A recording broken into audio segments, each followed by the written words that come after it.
Friends, आज जो हम पढ़ने वाले हैं स्टोर लेजर्स को कंटिन्यू करेंगे। सबसे पहले कल हमने पढ़ा था, फीफो पढ़ाया गया था, और आज हम लीफो डिस्कस करेंगे। तो लीफो का मतलब क्या है? Last in first out. जो बाद में आएगा वो पहले चला जाएगा। और हमने कल क्या सीखा था? फीफो में पहले आएगा पहले जाएगा, बट इस बार क्या है, जो लास्ट में आएगा वो पहले जाएगा। तो सेम इसे बनाते हैं, कैसा इसका लेजर बनाया जाता है, रिप्रेजेंट करना है। देखिए, सबसे पहले मैंने लिखा opening stock. Opening stock suppose आपके पास है 400 यूनिट, 10 रुपये के हिसाब से 4000 रुपये, ठीक है। इसके बाद आपने क्या किया? कुछ परचेज किया 5 तारीख को ही, और परचेज में कितना खरीदा आपने? सपोज 500 यूनिट खरीदा है 11 रुपये के हिसाब से, 5500 रुपये। आपको बैलेंस क्या है? सब दोनों लिखना पड़ेगा। 400 ये वाला भी बैलेंस है आपके पास 400 यूनिट का, और 500 यूनिट का बैलेंस यहाँ भी है आपके पास। इसके बाद आपके पास दोनों ही बैलेंस है। अब सपोज 8 तारीख को आपने क्या किया? इशू कर दिया। और कितना इशू किया है? सपोज मान लेते हैं आपने 600 यूनिट इशू किया। अब आपके मन में क्वेश्चन आएगा कि सर 600 यूनिट जो हम इशू कर रहे हैं कौन सी यूनिट होनी चाहिए? देखो कॉन्सेप्ट क्या हमारा? Last in first out. जो बाद में आएगा पहले चला जाएगा। तो बाद में कौन सा आया हुआ है? 500। मतलब इस 600 के अंदर 500 हमारे कौन से जाएंगे? पहले 11 वाले, 5500 का सामान चला गया, और बच्चे 100 यूनिट। अब 100 यूनिट लेंगे इस वाले में से, 10 वाले में से 1000 रुपये।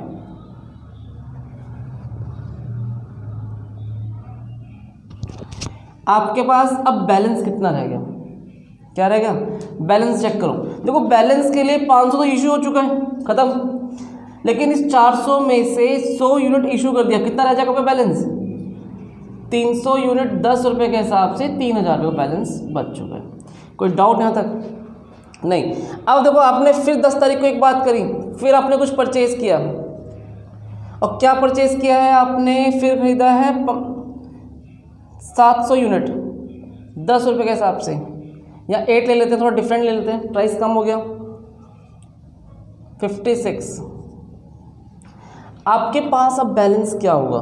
जो 300 यूनिट तो पहले से थी, और नई वाली कितनी आ गई आपके पास? 700, 5600। आपके पास दो तरह के स्टॉक्स हैं। 300 यूनिट 10 वाले भी है पहले का, और ये नया वाला स्टॉक अभी जो आपने खरीदा है 700 यूनिट 8 रुपये के हिसाब से। फिर आपने 10 तारीख को इशू कर दिया एक, 15 तारीख लिख सकते हैं, 15 को फिर आपने इशू किया। और कितना इशू किया? सपोज आपने किया 800 यूनिट, या 500 यूनिट ले लेते हैं, छोटा एग्जाम्पल। अब बताओ 500 यूनिट जब हम इशू करेंगे किस में से करेंगे? 700 वाली में से। मतलब 500 यूनिट जो जाएगी वो ये वाली जाएगी, लास्ट वाली पहले चली जाएगी। कितना आ जाएगा? अब 4000 रुपये। अब बैलेंस कितना रह जाएगा आपके पास? 300 यूनिट तो पड़ी हुई है पहले की सेम। इसके साथ साथ आप देखो 700 में से 500 निकल गई, कितनी बचेगी? 200, 1600। ये आपके लिए क्या है अभी का स्टॉक? इसे कॉपी करो। देखिए वेटेड एवरेज मेथड डिस्कस करने वाले हम। देखो वेटेड अब तक आपने क्या पढ़ा? लीफो पढ़ा, फीफो पढ़ा, और हम क्या पढ़ने वाले हैं? वेटेड एवरेज को पढ़ने वाले हैं। तो देखो वेटेड में सबसे पहले आपका एक एवरेज है, एवरेज बेसिस बात की जाती है। तो कैसे बात करेंगे? चलिए स्टार्ट डिस्कस करते हैं इसे भी। जैसा हम बनाते हुए हैं कॉलम बनाएंगे इसमें भी, डेट, फिर आता है एक पर्टिकुलर के बाद आता है आपका रिसिप्ट, रिसिप्ट के बाद आता है आपका इशू, और इशू के बाद आता है आपका बैलेंस। तो डेट, पर्टिकुलर, रिसिप्ट, इशू और ये बैलेंस। बड़ा ध्यान से समझना, बहुत इंटरेस्टिंग टॉपिक है ये।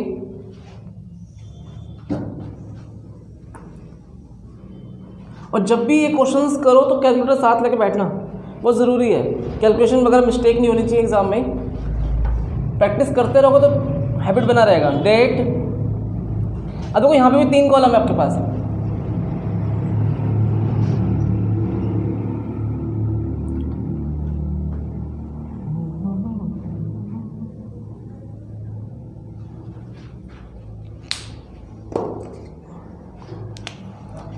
देखिए यहाँ पर सबसे पहले हम क्या लिखते हैं, क्वांटिटी,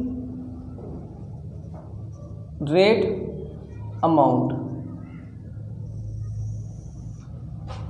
फिर क्वांटिटी, अमाउंट, रेट। सेम यहाँ भी बनाएंगे, क्वांटिटी, रेट, अमाउंट। यहाँ भी देखो क्वांटिटी, रेट, अमाउंट। देखो इतना करने के बाद सपोज मैं एग्जांपल ले रहा हूँ, 1 मार्च के आपके पास ओपनिंग स्टॉक था, और कितना स्टॉक था आपके पास, 600 मान लीजिए, 600 था, 5 रुपये के हिसाब से कितने का सामान हो गया ये, 3000। देखो आपके पास सबसे पहले ओपनिंग स्टॉक कितना है, 600 यूनिट है, 5 रुपये के हिसाब से कितना है, 3000 रुपये आ गया। इसके बाद आपने क्या किया, एक परचेज किया, 5 तारीख को आपने परचेज कर लिया, और क्या कितने का परचेज किया है, सपोज आपने 400 यूनिट खरीदी है, कितनी यूनिट खरीदी है, 400 खरीदी है आपने भैया 6 रुपये के हिसाब से, कितने रुपये के हिसाब से, 6, कितना हो जाएगा ये, 2400 आपके पास। अब ध्यान देना,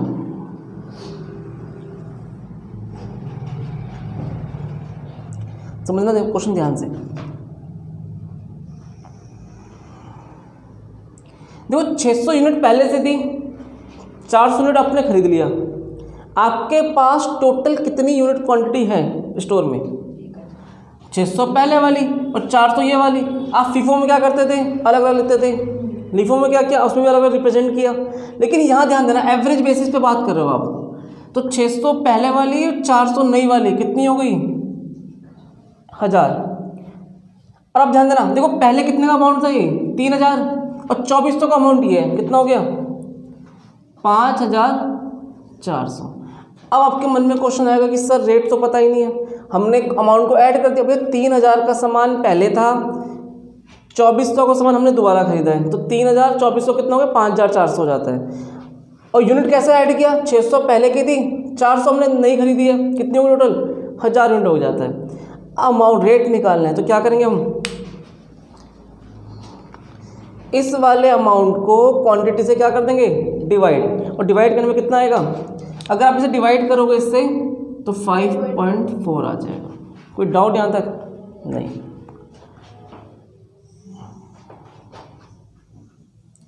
सपोज एक और परचेज, एक और एग्जांपल लेते हैं। आपने 8 तारीख को फिर परचेज किया, इस बार जो आपने परचेज किया है 500 यूनिट खरीदा है, 500 यूनिट आपने खरीदा 10 रुपये के हिसाब से, कितना हो गया, 5000 रुपये। अब आपके पास बैलेंस क्या है ये जानना जरूरी है। देखो 1000 यूनिट पहले से थी, 500 फिर खरीद लिया, कितनी हो गई, 1500 रुपये आ गया।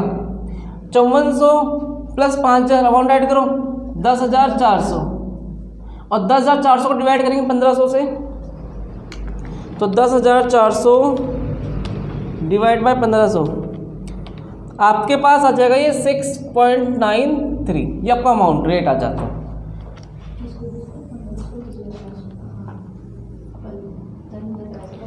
मैं यहाँ पर लिख देता हूँ 10400 को डिवाइड किया 1500 से, तब जाके आया ये।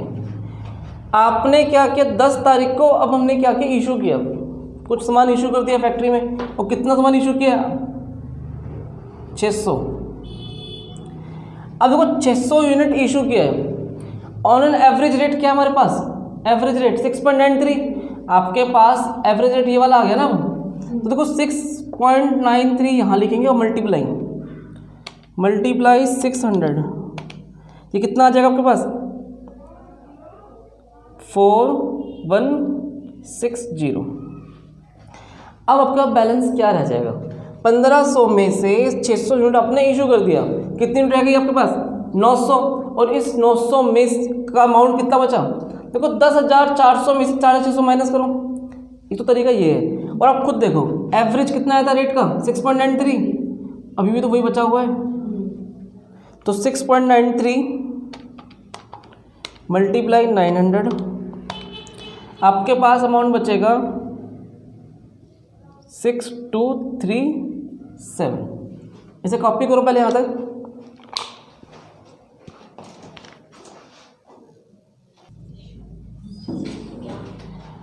ये हमारा इशू कंप्लीट। अब देखो अब हमने 15 तारीख के आसपास फिर एक परचेज किया। परचेज कितना यूनिट किया आपने, परचेज किया इस पर 1100 यूनिट, और वो खरीदा है आपने 8 रुपये के हिसाब से। कितना आ जाएगा 8,800। अब देखो ध्यान देना, आपके पास 900 यूनिट पहले से है और 1100 आपने दोबारा खरीद लिया। कितना हो गया टोटल मिला के 2,000। 6,240 का सामान पहले से पड़ा है, 8,800 का सामान आपने दोबारा खरीदा है। इन दोनों अमाउंट को पहले आप ऐड करोगे। क्या करना है, इन दोनों अमाउंट को पहले ऐड करना है। तो देखो 6,240 प्लस 8,800 15,040। कितना है आपके पास यहाँ पर 15,040। अब हमें क्या निकालना रेट, तो 15,040 को डिवाइड करेंगे 2,000 से, डिवाइड बाय 2,000 7.52, ये मेरा बैलेंस बच जाता है। तो ये आपने सीखा है average method, weighted average method. यहाँ पर आपको एक रेट एवरेज निकालना होता है, इसलिए हमने क्या नाम दिया इसका, वेटेड एवरेज मेथड। यहाँ क्वांटिटी ऐड होती चली जाएगी और उसका अमाउंट रेट कैसा आएगा, उसका एवरेज बेसिस पे आता है। इसे कॉपी करो।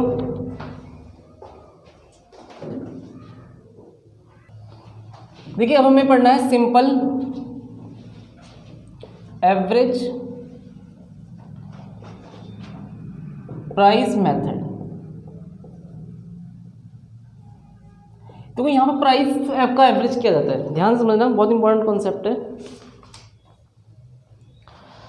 देखो सपोज छोटा सा एग्जांपल समझ लो, आपके पास 3 तरह की परचेज की आपने, कोई भी 3 डेट ले लेता हूँ मैं आपके पास। जैसे 5 तारीख को खरीदा आपने, रिसिप्ट, जो भी सामान खरीदा आपने कितने का खरीदा, 20 रुपये के हिसाब से खरीदा। हाँ ओपनिंग स्टॉक ले लो चाहे क्लोजिंग परचेज लिया, मैंने डायरेक्ट परचेज से बात करते हैं। आपने ऐसे ही 8 तारीख को एक और रिसिप्ट किया, आपने फिर सामान खरीदा है 20 रुपये, ये खरीदा आपने सपोज मान लेते हैं 22 रुपये के हिसाब से, ठीक है। आपने अब 10 तारीख को फिर रिसिप्ट किया, ये 24 रुपये के हिसाब से। अब आपको सामान इशू करना है, क्या करना है, इशू करना है। तो आपके पास जो एवरेज प्राइस है, देखो प्राइस 20 रुपये का खरीदा पहले, फिर 22 का खरीदा, फिर खरीदा 24 के हिसाब से। तो अगर मेरे पास एवरेज प्राइस निकाला जाए तो 20 + 22 + 24 डिवाइड बाई 3 क्यों करना पड़ रहा है, क्योंकि 3 बार के प्राइस का मुझे एवरेज करना पड़ रहा है। कितना हो जाएगा यहाँ पर 66/3 22। समझ में कैसा है। तो आपका जो एवरेज प्राइस है वो 22 रुपये है। अब 22 रुपये के हिसाब से सामान क्या कर रहे हो, इशू करते हो। तो यहाँ पर आपको प्राइस का एवरेज करना होता है। लेकिन ये जो है ये बिल्कुल अनसाइंटिफिक है, इसका यूज़ बिल्कुल भी हम मेथड वगैरह में यूज़ नहीं करते हैं। कई बहुत कमियां भी है इसके पीछे, बताऊंगा ऐसा क्यों। तो ये एक प्राइस एवरेज मेथड है, बिल्कुल मेथड हम यूज़ करते हैं जनरल वे में, है तो बहुत सिंपल, लेकिन अगर साइंटिफिक बात करें तो ये पॉसिबल ही नहीं हो पाता है। अब पॉसिबल क्यों नहीं होता है, इसके लिए आपको मैं एग्जांपल देकर प्रूफ करता हूँ। पहले से लिख लो फिर मैं आपको बताता हूँ। देखिए सपोज मैं आपको एग्जांपल देता हूँ। यहाँ पर 1 तारीख को आपने सामान खरीदा है, परचेज किया है। कितना परचेज किया, 1000 यूनिट खरीदा है, या 100 मान लो 10 रुपये के हिसाब से। कितना हो गया ये 1000। कितना बैलेंस आपके पास 100, 10 रुपये के हिसाब से 1000। आपने फिर 5 तारीख को सामान खरीदा, इस पर आपने खरीदा है 1000 यूनिट 2 रुपये के हिसाब से। कितना हो गया 2000। अब आपके पास कितना यूनिट हो चुका है?